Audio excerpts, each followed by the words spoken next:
Thank you so much for coming for today's lecture. I'm really excited to be hosting Professor Gordon, talking about his scholarship. I want to first start off by saying, a year before going to law school, we all, I know I was in a position of going through the websites of every single law school and looking at their professors and this and that and doing pro-con lists. And I specifically remember the day that I told my wife about some University of North Dakota somewhere had a professor that was a prosecutor for the UN War Tribunal in Rwanda, and I just thought that was amazing because my wife and I, she's lived in Africa, and we are both fascinated about that topic, and so I want Professor Gordon to know that he was the first pro for my pro-con list for North Dakota, and he overcame the con of the snow. So we don't have much time, so I'm going to do a quick introduction of Professor Gordon. Professor Gordon is the director of the UND Center of Human Rights and Genocide Studies, and he teaches courses in criminal law, criminal procedure, international law, and international human rights law. He earned his Bachelor's of Arts degree and Juris Doctorate at the University of California at Berkeley. He then served as a law clerk to the United States District Court Judge Martin Pence in Hawaii. After a stint as a litigator in San Francisco, he worked with the Office of the Prosecutor for the International Criminal Tribunal for Rwanda, where he served as legal officer and deputy team leader for the landmark media cases. The first international post-Nuremberg prosecutions of radio and print media executives for incitement to genocide. For this work, Professor Gordon received a commendation from Attorney General Janet Reno for service to the United States and international justice. After his experience in the International Criminal Tribunal of Rwanda, he became a white-collar criminal prosecutor with the United States Department of Justice Tax Division. Following a detail as a special assistant United States attorney for the District of Columbia, he was appointed as the Tax Division's liaison to the Organized Crime Drug Enforcement Task Forces, for which he helped to prosecute large narcotics trafficking rings. Also during this time, he was detailed to Sierra Leone to conduct a post-Civil War justice assessment for Department of DOJ's Office of Overseas Prosecutorial Development, Assistance and Training. He has been featured in C-SPAN, NPR, and BBC, and Radio France Internationale, among others, as an expert on war crimes prosecution, and has lectured on that subject at the U.S. Army JAG School, the Harry S. Truman Presidential Museum and Library, and the United States Holocaust Memorial Museum. His scholarship on international criminal law has been published in leading international academic publications such as the Columbia Journal of Transnational Law, the Virginia Journal of International Law. He has presented his work at institutions such as Yale University, Georgetown, Emory University, among others. And he was the inaugural winner of the North Dakota Spirit Law School Faculty Achievement Award in 2009. And in conclusion of his bio, he, in 2010, he co-wrote the United States Supreme Court amicus brief of Holocaust and Darfur genocide survivors in the historic human rights case Yusuf v. Cementar.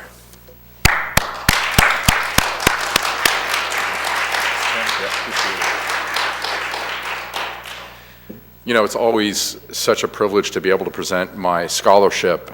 It's such a great job that we have here to be able to think about issues on a large scale, and then to work with students and exchange ideas. And I think it's a great interchange that we get with the students in doing our scholarship. And I like doing this anywhere I can, if there's an audience that wants to exchange ideas with me, but it's especially an honor to do it here at my home institution, University of North Dakota, and I'm so grateful to be among you today and to be able to present this. And I want to thank Tim Heisey and the International Human Rights Organization for giving me this opportunity to do it today. I'm presenting today my latest paper, which is called, today's title is Hate Speech as a Crime Against Humanity, Beyond Incitement to Genocide. The title of the paper, which is going to be published by the Vanderbilt Journal of Transnational Law, is Hate Speech and Persecution, a Contextual Approach. And what I'd like to do is talk a little bit about some threshold issues that I think will be helpful to frame my comments today. First of all, there are three core crimes involving gross human rights violations that you should be aware of. There's genocide, of course, the crime of crimes, quite famous. war crimes and crimes against humanity. Crimes against humanity you don't hear spoken of as much. War crimes typically involve offenses committed by military personnel, all right? It makes sense. It involves war. Genocide involves an attempt to destroy in whole or in part a national, ethnic, racial, religious group. As such, it's destruction of a group, okay? It's an intent-based crime, extremely hard to prove. Crimes against humanity involves a series of crimes, murder, rape, torture, deportation, those sorts of things, committed as part of a widespread or systematic attack against a civilian population. Much broader in application, certainly, than genocide, because it doesn't involve destroying a group because of that group's identity. Again, a very hard thing to prove. Now, the other thing that we have to consider is that speech is connected to atrocity crimes, the three that I just mentioned. And the law of war, interestingly, humanitarian law as it's otherwise known, currently has no speech crimes that provide for liability for the speech itself. Now, my previous article that I published earlier this year proposes a new crime, incitement to war crimes, but that's just my idea, and so far it does not exist in reality, which is unfortunate. Incitement to genocide is the speech crime that you hear talked about all the time. That's what people popularly think of as the speech crime related to atrocities. The problem is that in order to prove incitement to genocide, you have to show that the mental element for that crime is the destruction, the intent to destroy, in whole or in part, those groups that I talked about because of the fact that they were those groups, because of their identity. Again, extremely hard to prove. So in many ways, we're limited in terms of what we can prove as far as incitement to genocide.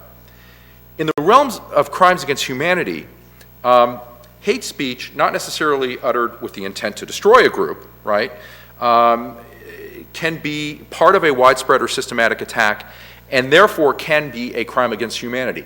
What is the crime against humanity in particular that applies to these types of hate speeches? It's called persecution. And I'm going to talk to you today about persecution as a crime against humanity with respect to speech. That's what I want to talk about. And in particular, I want to focus on a split between the International Criminal Tribunal for Rwanda and the International Criminal Tribunal for the former Yugoslavia, the two ad hoc tribunals that are currently running. ICTR is really close to shutting down, but each of them has taken a different position on this crime. The ICTY, in a case called Prosecutor versus Kordic, has said that hate speech, not explicitly calling for violence on its own, should not satisfy the conduct requirement because for crimes against humanity persecution, because it does not rise to the same level of gravity as the other enumerated crimes, such as murder, rape, some of the ones that I mentioned a moment ago. The ICTR says, yes, it should satisfy the actus reus requirement for persecution because the speech itself deprives the victim group members of fundamental rights. It excludes them from society, both socially and ultimately physically. So which position makes more sense from a policy perspective, a common sense perspective, even a legal perspective? That's what we're going to grapple with today. And what I'd like to do is start by giving you a little bit of a background into the origin of the crime of persecution. Okay? First, we'll look at crimes against humanity. How did those come about? Then specifically persecution. Then persecution and speech, and we'll talk about the cases that deal with that. We'll then try to talk about the split between the ICTY and the ICTR. And there was an appeal in the media case, the case that I worked on when I was at the ICTR, where there were unresolved issues, and I want to talk about that. I want to talk as well about hate speech in terms of what it might mean as far as the crime is concerned, because people just talk about hate speech generally. And it occurs to me that it might be important, in fact, it might be necessary to parse hate speech into different categories so we can understand whether it satisfies the actus reus requirement. So I'd like to propose a parsing of the concept of hate speech and then talk about it as an actus reus. Finally, I'd like to talk about potential limits I'm not saying, you're going to hear me say, and I'll come right out and tell you, that I believe that hate speech ought to qualify as the actus reus for crimes against humanity persecution, but I think there may have to be limits in certain cases. I'm going to talk about limits related to the so-called chapeau, which I'll explain. It's kind of cool because I am literally going over the same stuff in my human rights class. Like yesterday, we were talking about crimes against humanity and the chapeau, so it's neat to be talking about it here with all of you. And then speech-related limitations. In other words, looking specifically at speech issues, not crime against humanity issues, and seeing limitations. And then I will conclude. Now, I want to talk about the origins of crimes against humanity, and then, as I said, I'm going to get into persecution itself, and then persecution in speech. The crime has its origins in the First World War with the Armenian genocide. And in particular, on May 24th, 1915, it says May 28th, it should be May 24th. I know because that's my birthday. I think it's like a cool date in history that, you know, it's my birthday. Great Britain, Russia, and France, the allies in that conflict against Turkey, issued a statement to Turkey, a joint declaration, noting that, quote, in view of the crimes of Turkey against humanity and civilization, the Allies would hold personally responsible for these crimes all members of the Ottoman government and those of their agents who were implicated in such massacres. That, my colleagues and friends, is the beginning of crimes against humanity right there. It was included then in the Nuremberg Charter. Unfortunately, it wasn't prosecuted during World War I. Fast forward to World War II. Without crimes against humanity, given the limited reach of war crimes, right? War crimes had been around for a while. If you go back to 1864 and the Geneva Convention and the 1899 and 1907 Hague Conventions, the notion of war crimes was there, and it was discussed during World War I and even prosecuted to a very limited extent, but not crimes against humanity.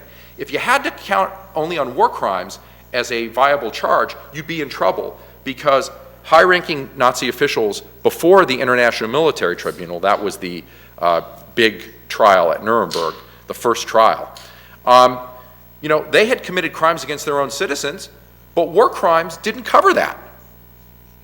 So there really wasn't much that you could do. So they had to include crimes against humanity, and it was included in Article 6C of the Nuremberg Charter.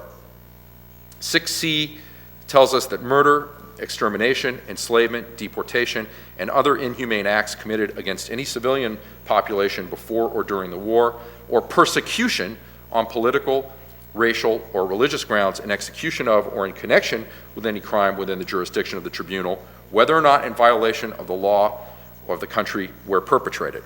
That's crimes against humanity. So the London Charter essentially contemplates two categories of crimes against humanity if you look at the text. First of all, certain inhumane acts, right, such as murder and the others, and then persecutions on discriminatory grounds, the grounds that are listed. Fast forward again to the 1990s, and let's look at Article 3 of the International Criminal Tribunal for Rwanda.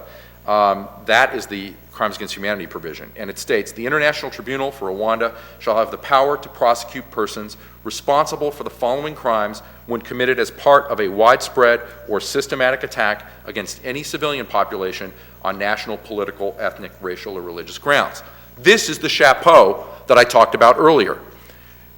Who knows what chapeau means in French?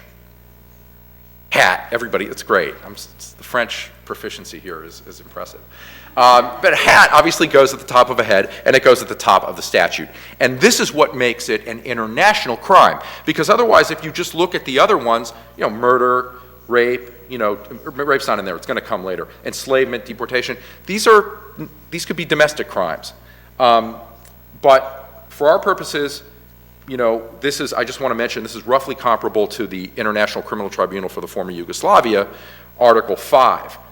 It's basically the same statute. There's some changes, but we don't need to go into those today. Fast forward again to 1998, the Rome Statute of the International Criminal Court is promulgated. And it states in Article 7, for the purposes of this statute, crimes against humanity means any of the following acts when committed as part of a widespread or systematic attack. You see that widespread or systematic attack? That is now clearly part of the law related to crimes against humanity. As part of a widespread or systematic attack. And then I put this in brackets. Later on in the statute, it tells us that this means multiple commission of such acts by either a government or an organization, or I should say pursuant to a government or organizational policy, directed against any civilian population with knowledge of the attack. And then, of course, there's a list of enumerated acts which are very similar to the other ones, expanded a little bit, but including murder, extermination, enslavement, deportation, imprisonment, torture, rape, and sexual slavery. It also then specifies in H, persecution. So persecution is now, again, one of the enumerated acts.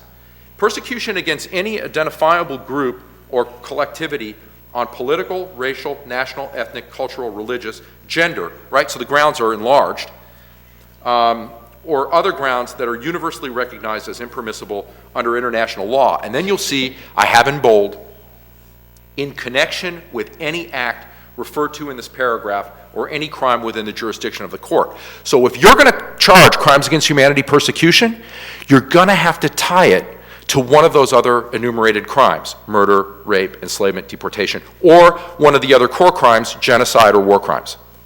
Okay? So that's an important point. You'll see why later. I'm going to come back to that. But I also want to point out, moving down after H is persecution, I is the enforced disappearance of persons, J is the crime of apartheid, right? You all remember that from the horrible years in South Africa. And then K is other inhumane acts of a similar character, intentionally causing great suffering or serious injury to body or mental or physical health. Now, for the purposes of paragraph 1, we are told that attack directed against any civilian population means a course of conduct involving the multiple commission of acts, that's what I referred to above, the multiple commissions of acts referred to in paragraph 1 against any civilian population pursuant to or in furtherance of a state or organizational policy to commit such attack. Again, that's going to be key coming up. And then persecution means, and it's a little bit off the edge of the slide, so I apologize, it means the intentional and severe deprivation of fundamental rights contrary to international law by reason of the identity or group or of the collectivity.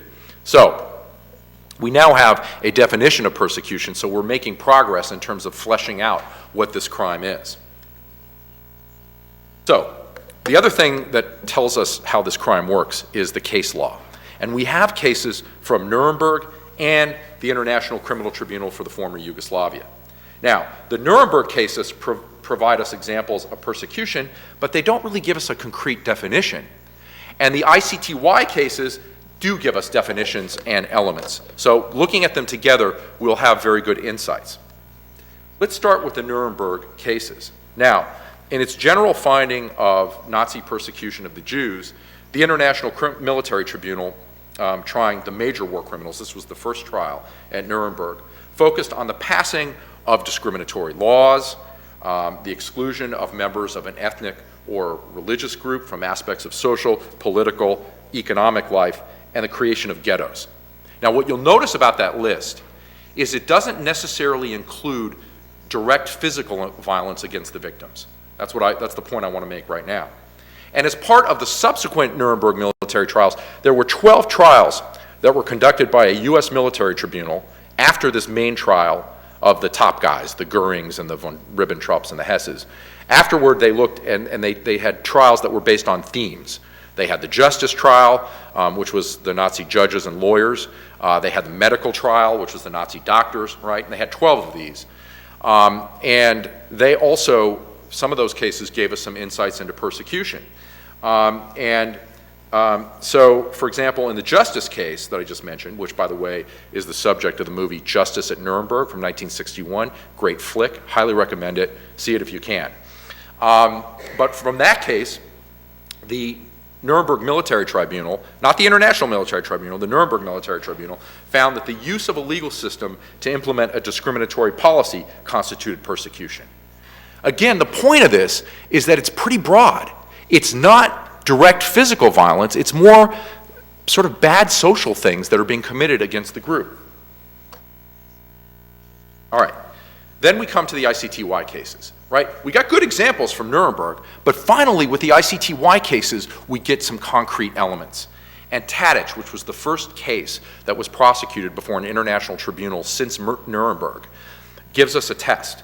The trial chamber laid out 3 foundational requirements for persecution. First, the occurrence of a discriminatory act or omission. Second, a discriminatory basis for that act or omission on one of the listed grounds, specifically race, religion, or politics. And in other words, that goes to the mental state of the persecutor. Was the persecutor looking to discriminate on those grounds? And then third, the intent to cause and a resulting infringement of an individual's enjoyment of a basic fundamental right. Okay? That's the most information that we've gotten in terms of a legal test for persecution. And moving forward, we'll get more. We get that from the Kupreskic case. In Prosecutor versus Kupreskic, another ICTY trial chamber formulated a 4-part test for determining whether conduct can satisfy the actus reus requirement for crimes against humanity persecution. So, up till now, right, we've been looking at Tadich, sort of at general requirements. Now we're homing in on the actus reus. Because remember, the actus reus is the thing that's in dispute between the ICTY and the ICTR. So this is very important. And they tell us that the 4 prongs of this test consist of, first of all, a gross or blatant denial, okay, gross or blatant denial on discriminatory grounds of a fundamental right laid down in international customary or treaty law, and finally, reaching the same level of gravity as the other crimes against humanity enumerated in Article 5 of the ICTY statute. Remember, Article 5 is the Crimes Against Humanity statute. And you'll also remember at the beginning of this lecture, I mentioned that the nub of the dispute between the ICTR and the ICTY is whether persecution, or rather hate speech, rose to the level of the other crimes, right? And I'm telling you right now that this 4th prong is where the dispute arises, okay? This is the crux of the issue. Now, because that 4th prong is so important, I wanted to bring to you as well some observations that the Kupreskic court or chamber made about it, okay? In setting out the 4th prong of this test and in formulating it as a prong, the chamber cited to the NMT, remember the NMT is the subsequent Nuremberg trials, the Flick decision. Flick was one of the 3 industrialist cases, all right? There was Krupp, there was Flick, there was I.G. Farben, all right? Now, the Flick decision is then cited, and a passage in particular that focused on the distinction between crimes against property and crimes against the person. And in particular, Nazi expropriation of industrial property. This passage, which is the basis for prong 4 of the test, focuses on Nazi expropriation of industrial property from Jews. And the point being that that was not sufficient, it was not of sufficient gravity vis-a-vis various offenses against the person. For example, expropriation of personal property or destruction of personal property as opposed to industrial property. So from this passage, I submit to you that one can infer that within the crimes against humanity context, offenses directly against the person ought to be considered sufficiently grave pursuant to prong 4 of the Kupreskic actus reus test. Maybe not offenses against property, maybe personal property, but certainly not industrial property, okay? There's a couple of other points that the Kupreskic chamber makes that I think are worth focusing on.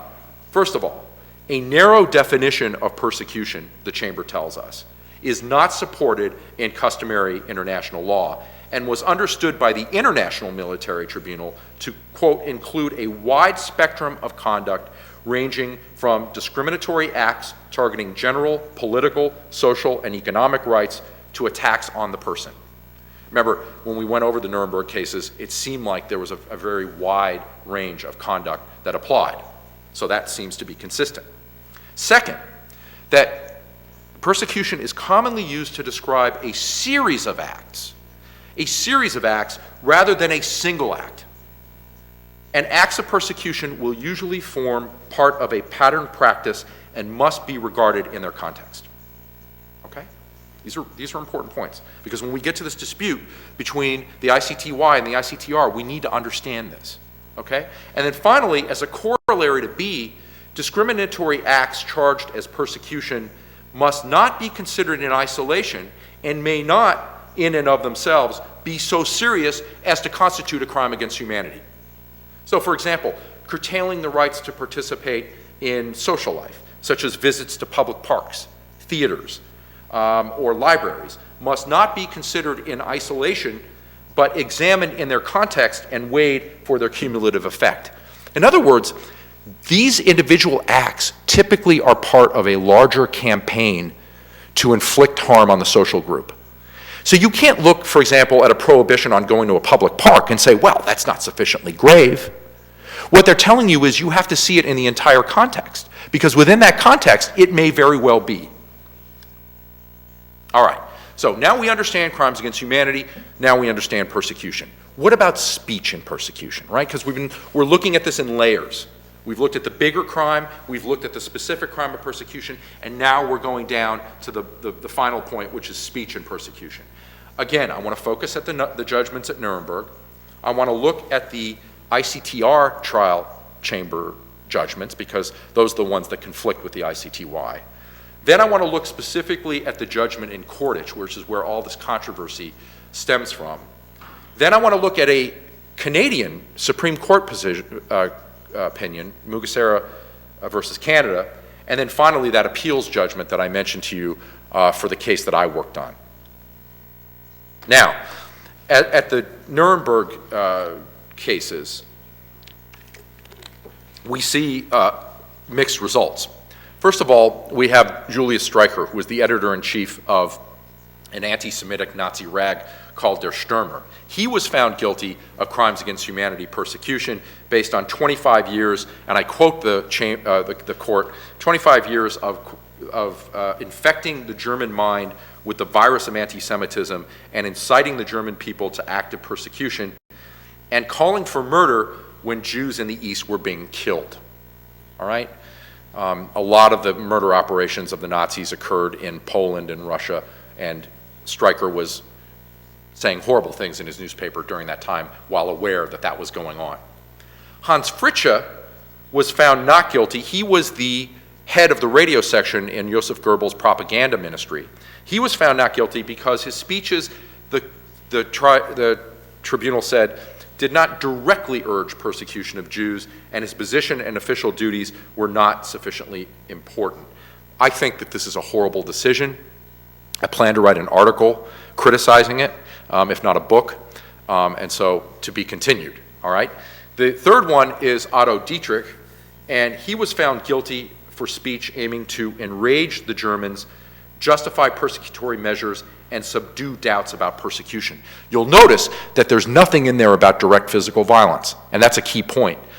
I'm going to be giving a talk on this Dietrich case at Harvard Law School in April, and I'm going to basically take this part of my talk here, and I'm going to expand it. I'm going to look at the Dietrich case in great depth. So, also to be continued. The ICTR trial chamber judgments, the two that we really need to focus on are Georges Rougiou, 2000 case where the tribunal found that discriminatory verbal attacks on Tutsis gave rise to liability for crimes against humanity persecution because it deprived the Tutsis of fundamental rights to life, liberty, and basic humanity that were enjoyed by members of the wider society. The media case from 2003 held that crimes against humanity via speech, or I should say crimes against humanity persecution via speech, can be committed without the speaker explicitly calling for violence. The words themselves attacked the victims. They were not merely a medium through which to encourage others to perpetrate acts of violence independent from the words. That's the crux of incitement to genocide. This is different. Here, the words themselves constitute the violation. There are a couple of other points that we can glean from the ICTR decisions. First of all, in accordance with the four-prong actus reus test of Kupreskic, hate speech rises to the same level of gravity as the other enumerated crimes against humanity in all circumstances. So that's a pretty bold statement by the ICTR. And the reason this is because hate speech is not protected speech under international and domestic law. We can look at the International Covenant on Civil and Political Rights, for example, which tells us that hate speech is not protected speech in certain circumstances. The Convention on the Elimination of Racial Discrimination, or CERD, does the same thing. And there are a lot of codes in various domestic jurisdictions that outlaw certain kinds of hate speech. The United States, just to give you some perspective, is the most speech protective country in the world. We are off the charts, far more protective than any other country in the world. So it's not necessarily indicative of the way things go internationally to look at US law. And then another point, based on the chapeau's mens rea, right? We looked at the chapeau, that's the thing at the top. And the mens rea of crimes against humanity, by the way, is knowledge that the acts that are being committed are part of the widespread or systematic attack. That too is extremely important. Based on that, the perpetrator must speak those words, knowing that it's part of a widespread or systematic attack against the civilian population. And at the International Criminal Court, I would point out parenthetically, that is part of a state or organizational plan or policy. So the speech is not an isolated instance of hate mongering, not connected to physical violence or inhumane treatment. It is absolutely connected. It has to be because of the mental element. It must be linked to the widespread or systematic attack. All right, finally, we get to the pièce de résistance, Kordic, from 2001. Okay, we've been sort of leading up to this. Kordic was a Bosnian Croat politician who was charged with crimes against humanity persecution based on, and I quote, encouraging, instigating, and promoting hatred, distrust, and strife on political, racial, ethnic, or religious grounds by propaganda, speeches, and otherwise as part of an ethnic cleansing campaign against Bosnian Muslims. All right? And curiously, the indictment and the judgment itself never specify which speeches are the subject of the persecution count, or it never conducts any legal analysis with respect to the text of any such speeches. It essentially ignores the speeches altogether, which is pretty amazing. The judgment provides, on the other hand, the description of the defense counsel of alleged speeches as non-inflammatory and non-discriminatory. And the prosecution's arguments against this are not reflected in the judgment. It seems as though the nature of the speeches is not even at issue. It almost seems, if you read the judgment, as though everybody agrees these weren't hate speeches. They don't even come close. So, as far as the judgment itself, the chamber begins by acknowledging, first of all, that the actus reus for persecution requires no link to crimes enumerated elsewhere in the statute, unlike the ICC statute, right? Acts of persecution must be evaluated not in isolation, but in context by looking at their cumulative effect, right? That's what we saw from the other decisions, and it acknowledges that. Third, the crime of persecution encompasses both bodily and mental harm and infringements upon individual freedom, okay? It acknowledges all those things. And then it specifically applies the Kupreskic actus reus test, but it finds that the speech at issue could not amount to persecution because encouraging and promoting hatred on political, racial, ethnic, or religious grounds cannot by itself constitute persecution, okay? It says it does not rise to the same level of gravity as the other crimes enumerated in Article 5, and the prohibition against this kind of activity has not attained the status of customary international law, right? That was the third prong of Kupreskic. So it says it doesn't meet prong 3 because it doesn't rise to the level of international customary law, and secondly, it is not of the same gravity as the other enumerated acts. Let me point out a couple of other things that are mentioned by Kupreskic. It talks about Stryker, right? And it says the IMT convicted Stryker because he incited to murder and extermination, not based on speeches not directly calling for violence. So it takes one part of Stryker and it says this is what Stryker is all about. It doesn't look at that language that says that Stryker's speeches were like a virus that infected the German mind against Jews. Doesn't look at that, all right? It also looks at a conviction from the ICTR from 1998 against Jean-Paul Akayesu, who was a mayor. It was the first ICTR conviction. Basically, he was the first guy that got into custody. And there was a point in the case where the prosecution pointed out that he spoke to some militia members, and because of that, he was convicted of incitement to genocide. This is not a big media case. This is not a case where speech was a focus of the case. It was an incidental thing. It points that out, and it says, hey, you know what? At the ICTR, if there are any speech cases, they're strictly incitement to genocide. Now, I don't know if you noticed the years, but this is 2001, right? Remember I told you Rougiou was 2000?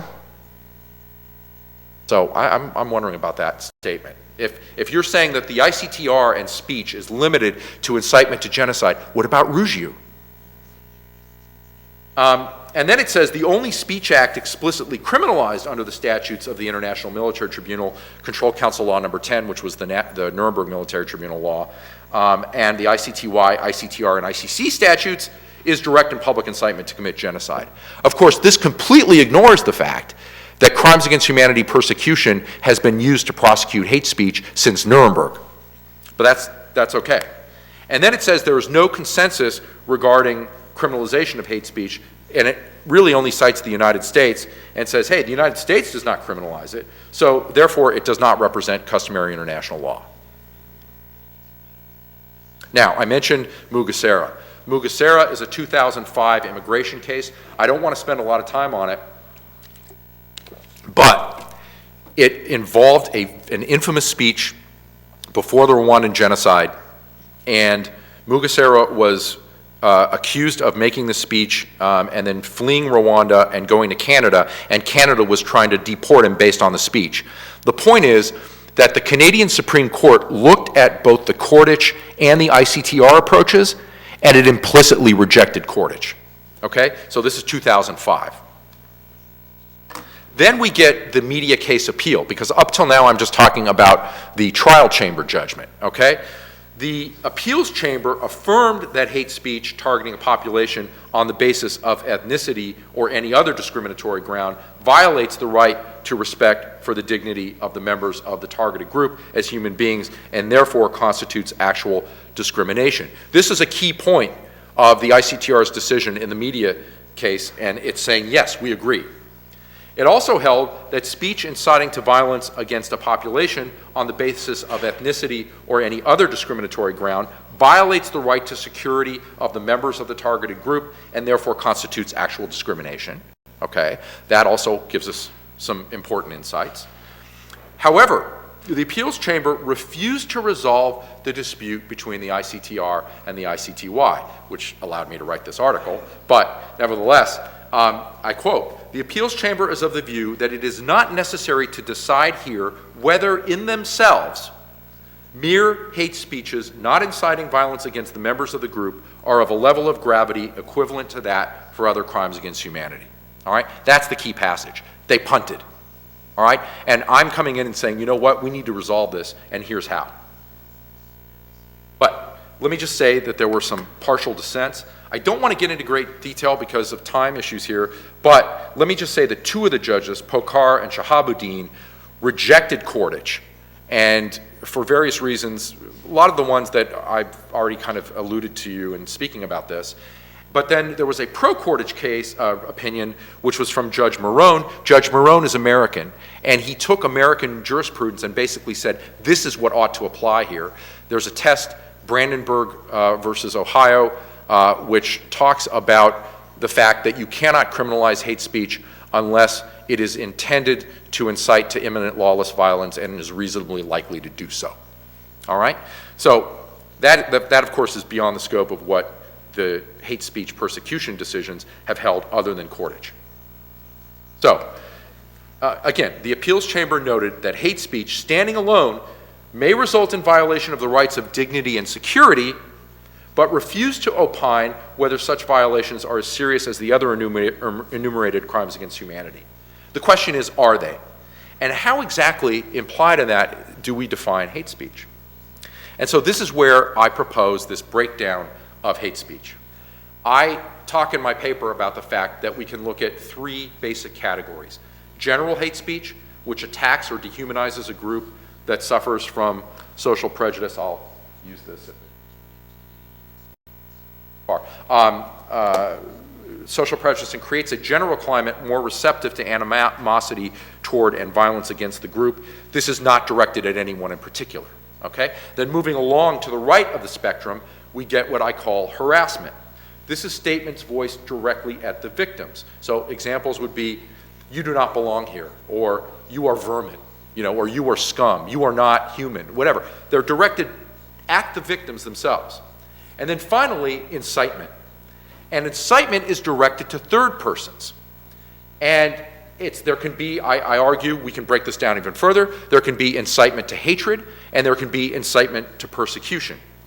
And then we can break it down even more, because if we're talking about incitement to violence, which is yet a third category, we could look at both explicit incitement to violence, in other words, kill them, or non-explicit, go to work, which was code during the Rwandan genocide for kill Tutsis.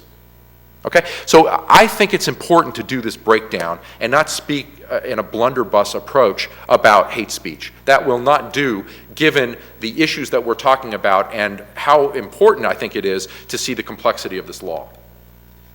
So, may hate speech satisfy the persecution actus reus requirement? I submit to you that the answer is yes, when you consider the chapeau elements, the specific characteristics of persecution, and the jurisprudence and commentary on speech and persecution. First of all, the chapeau elements, and I'm going to really be brief here and tell you that, remember when I said it has to be connected to a widespread or systematic attack? The defendant has to have knowledge that the speech is part of that widespread or systematic attack. So the chapeau tells us that it's got to be connected to violence. That, to me, is a pretty compelling factor to say, yes, it should rise to the level that is as grave as the other enumerated acts. At the ICC, it's even more compelling. Why? Because we know that the crime has to be connected to another enumerated act or another crime within the ICC statute, i.e. genocide or war crimes. There's no question then that it's connected to violence, the speech in that case. We can also look at the specific aspects of persecution. I've been telling you about these cases from Nuremberg and some of the elements that we looked at or commentary from the ICTY. And we know that persecution is not limited to infliction of physical injury only. Mental or economic harm may also be its object. Discriminatory acts charged as persecution must not be considered in isolation. Remember, we talked about this. You have to look at all the cases as part of, or rather all the instances of persecution as part of a larger campaign. And acts that are not statutorily criminal in and of themselves, like prohibiting somebody from going to a park, can still be considered part of the larger campaign, even though they may not constitute a crime against humanity or be as sufficiently grave as the others. And based on the foregoing, a narrow definition of persecution is not supported in customary international law. And again, remember, at the ICC, as I have there at the bottom of my slide, speech must be connected to another crime. That's a very important point. Precedent also tells us that this is the right way to go. Stryker and Fritzsche, let's say that they're not clear on the point.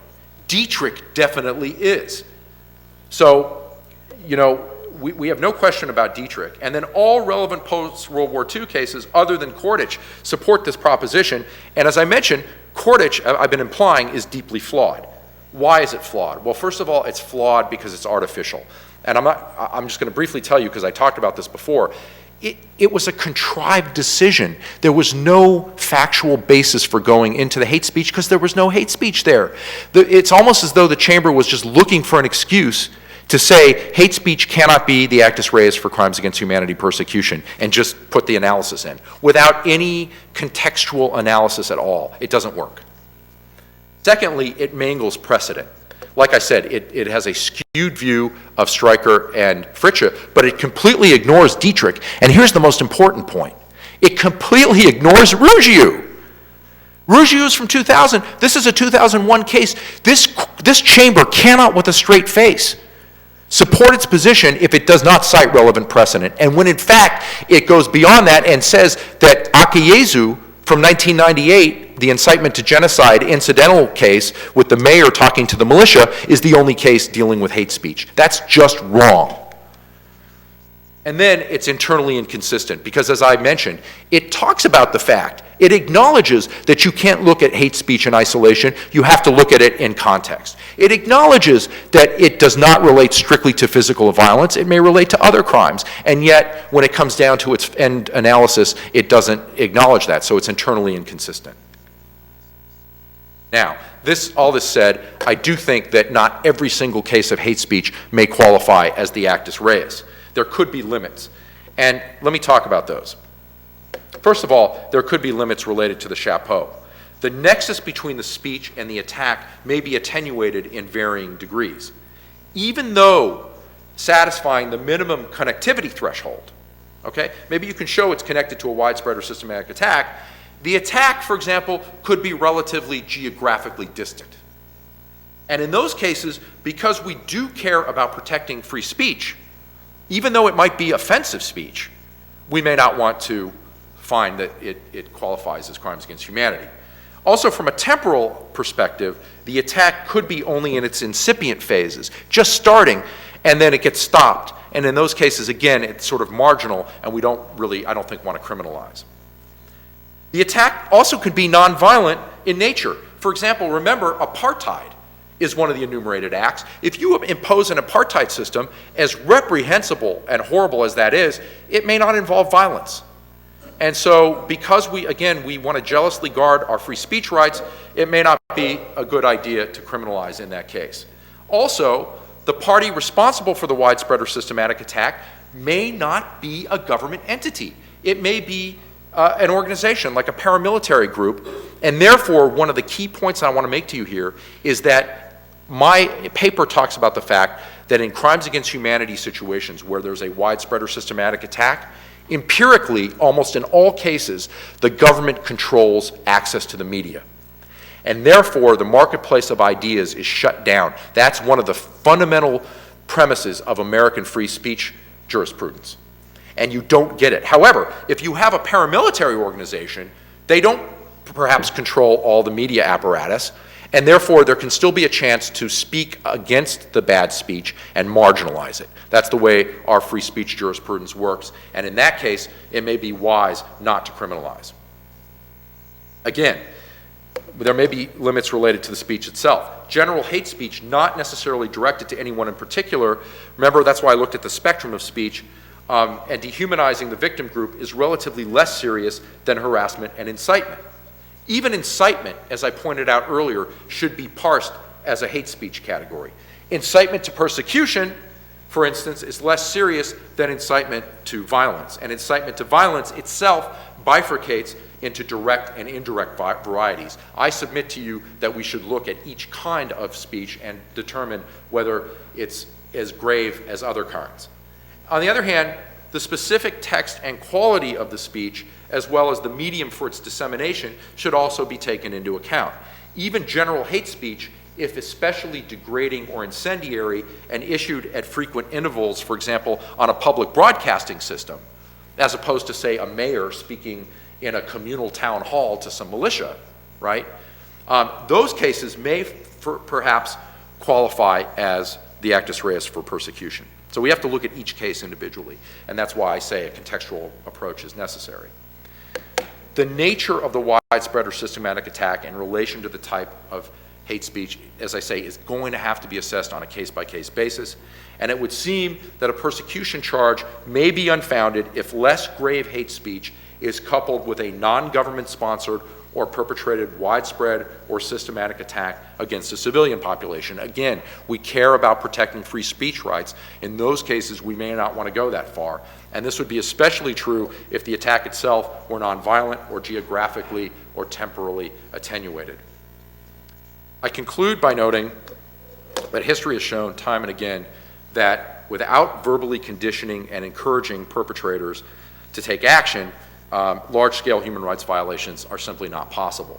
Incitement to genocide is a unique speech crime that entails advocating group destruction, okay, but based on the identity of the group. but speech short of urging liquidation based on the identity of the group that nonetheless targets civilians for inhumane treatment, up to and including violence and killing, should give rise to criminal liability too. It would be wrong if we excluded it the way Kordic says we should. And that is the proper role of crimes against humanity persecution, and I submit to you that we should develop the jurisprudence accordingly. Thank you. And I'm now happy to take questions. Yes, Andrew.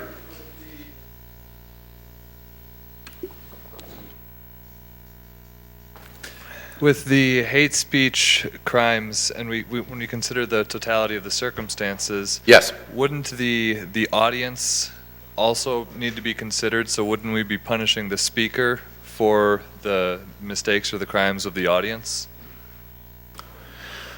Oh, that's an interesting perspective. I don't know that the audience is what matters so much. I never really even thought of the audience as a relevant factor. I think the audience is relevant insofar as when we look at the individual speech that's involved, if it's gotten to the audience in a way that is marginal, or if the audience doesn't really understand it to be hate speech, for example, then I think the audience becomes relevant. But I think what you're saying is that if the audience acts on the hate speech, then the audience is complicit in the crime, and therefore we should somehow consider the audience. I think the speaker, within the context of whatever audience I think is appropriate to consider hate speech in that individual situation, is really what matters, not the audience itself, insofar as the audience, I think we will assume, is receptive to that message. Otherwise, we wouldn't even be here. I don't know if that answers the question. I guess what I'm asking basically is, you could see a speech, say, targeting Jewish people in Israel. That would be hate speech because people would most likely act on it. But if you have, say, the same speech being done in Iran, it might not be, people might not act on it as readily because there aren't many Jewish people in Iran. So I don't know if you and so I think speech is different. Yeah, and I think here's why. Because in those situations, then there's not going to be a widespread or systematic attack. It's only if there's a widespread or systematic attack against the civilian population that we're even going to talk about this. If that attack does not take place, we're not even here. So it's speech that is spoken as part of that attack. That's assumed. So it's a good question, but no, I don't see that as presenting a problem. Yeah. Oh, I'm sorry, Christine? Oh, okay, yeah. You can answer it real quickly. I'm just trying to compare incitement to genocide with this. So the mens rea is higher for incitement to genocide, but does that mean that the actus reus, you actually can include speech for the actus reus for incitement to genocide? Oh, the actus reus for incitement to genocide definitely does include speech. So does that mean that the actus reus is like a lower burden for incitement to The genocide? actus reus is really not the issue for incitement to genocide. I mean, I think that's a good question. That's not really where the action is. The action is more on intent, and if you look at my scholarship on incitement to genocide, some of the contextual factors. Why? Because with incitement to genocide, there's an assumption that, well, let me just say this. There is no causation requirement for incitement to genocide. It is an inchoate crime. And so you don't have to necessarily have any violence with incitement to genocide. So with incitement to genocide, it's extremely important to look at context. It is important to look at the actus reus. In other words, what you have to do for incitement to genocide is you have to parse the speech. So I tell folks that there are 4 criteria that we need to look at. Big criteria, there's some other ones as well. But it's text, context, purpose, and the relationship between the speaker and the subject. And that's beyond the scope of today's talk. But, so it's implicated, but in a different way. Yes, Christine. It was working.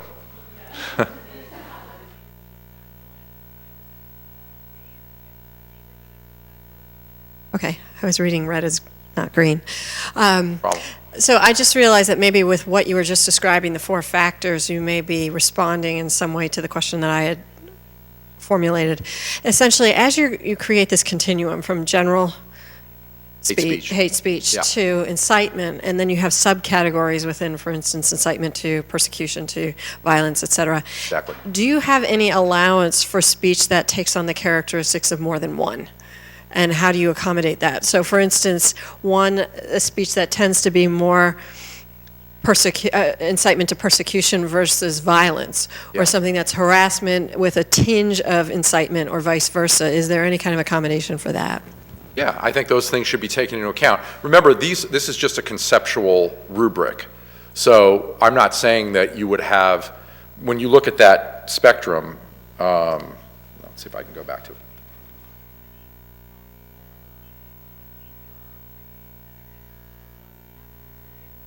I did, big time. This does not correspond to how many clicks I'm, okay, there we go. If you look at each of these, they're more just a way of giving judges and lawyers the vocabulary to talk about these things. So you could certainly imagine a single speech act where, using this vocabulary, they can refer to both, say, general hate speech and harassment, or harassment and incitement. Because certainly a speech could include one or more of those things. So I think it's a really good point. But again, this is more just, hey, let's break down what we're talking about so that we have the proper words to describe this stuff. Yeah, thanks. Looks like Lily has a follow-up. Can never remember the ICTR case, the one that says it's the words themselves. Yes. But I just really like that case. If they were actually to follow that jurisprudence, though, would that turn crimes against the persecution into an inchoate crime? No, I mean, it's never going to be an inchoate crime, because when you say the words themselves constitute the crime, that means that the criminal act is complete.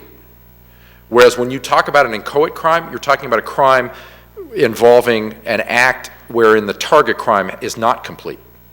That is the very nature of an inchoate crime. If the words themselves constitute the crime, then you're there. You don't need to worry about it. One thing I do think it's important that I didn't have time to talk about is that I do say in my paper, and it was more than I wanted to get into today, but I'll mention it now, that I think it's problematic to focus on whether or not hate speech, qua hate speech, is prohibited in international law and or domestic law. And I talk about this in my paper. I think that's a red herring. I think all you need to focus on is the fact that it's part of a widespread or systematic attack. Therefore, you don't need to consider whether or not hate speech is prohibited. Because hate speech, for example, on a domestic level, presumably is never going to be part of a widespread or systematic attack. You're not going to see language to that effect in a garden variety domestic criminal code. So why focus on it and talk about the international prohibition, which is prong 3 of Kupreskic, when it's really not relevant to your analysis when it comes to crimes against humanity? And I realize that's a bit of a complex argument, and that's why I didn't want to get into it right now. But now that we're in Q&A, I figured I'd throw it out there, and I don't know if that generates any other questions, but maybe it generates a desire to get out of here as soon as possible because this is getting way too complex. I don't know if you have any other questions. I have a final question, I guess. Yeah. Are there any books that you recommend, non-academic books, about the genocides that you've spoken of? Oh, gosh. First one that comes to your head. Oh, there's so many. I like, for the Rwandan genocide, I do like Shake Hands with the Devil by Romeo Dallaire. I think it's a really good book. For the conflict in the Balkans, I can't say that there's one book in particular that's really stood out for me. There's Roy Gutman's book, which is pretty good. I'm forgetting the exact title right now. I guess I've just read a lot of books that none necessarily stood out to me as the best. But there are also books about hate speech, and there are books related to hate speech and the Rwandan genocide. What does not exist is a book on this jurisprudence, and that's my next big project. So I'll I'll keep you posted on that. Thank you. Thank you for having me.